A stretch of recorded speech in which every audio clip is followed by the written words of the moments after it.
The House strongly believes it has incriminating evidence to convict Vice President Sara Duterte of misuse of confidential and intelligence funds and abuse of her power. Meanwhile, the Vice President is supremely confident she has the numbers in the Senate to dismiss the charges and absolve her from accountability, prompting her camp and legal counsels to exude optimism on her upcoming impeachment trial, as our Mela Lesmoras reports. Several congressmen have reacted strongly against the statement made by Vice President Sara Duterte, saying her lawyers believe she will win her impeachment trial before the Senate. According to Gabriela Party List Representative Arlene Brosas, the Vice President should first address the issue regarding her alleged misuse of confidential funds. Hindi niya nga maipaliwanag eh. So paano naging malakas yung kanyang kaso, yung kanyang impeachment arguments? Well, para sa amin sa mga pinakauna talaga na nag-push nito. Syempre ang usapin nito talaga panagutin si Sara Duterte sa mga matinding paglabag niya.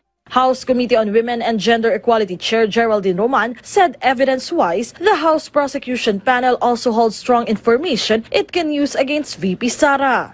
Everybody is entitled to his or her opinion, pero magkakaalaman tayo pag na-convene na ang Senate as an impeachment court. Diyan na talaga tayo magkakaalaman. Abangan ang susunod na kabanata, bumili na kayo ng popcorn at manonood tayo ng impeachment trial. For House Assistant Majority Leader Jay Kong-hoon, the Vice President can be as confident as she wants, but that won't change the facts. In addition, House Deputy Majority Leader Paulo Ortega said they now have information that points to non-existent or suspicious recipients of public funds from the OVP, which is not just an act of deception, but allegedly a violation of the law itself. For her part, the Vice President had protested the statements made by some congressmen against her. In return, she also criticized the administration's 20 pesos rice program, which was immediately defended by a lawmaker.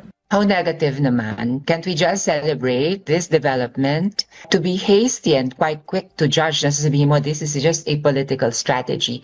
Para naman it reeks of crab mentality.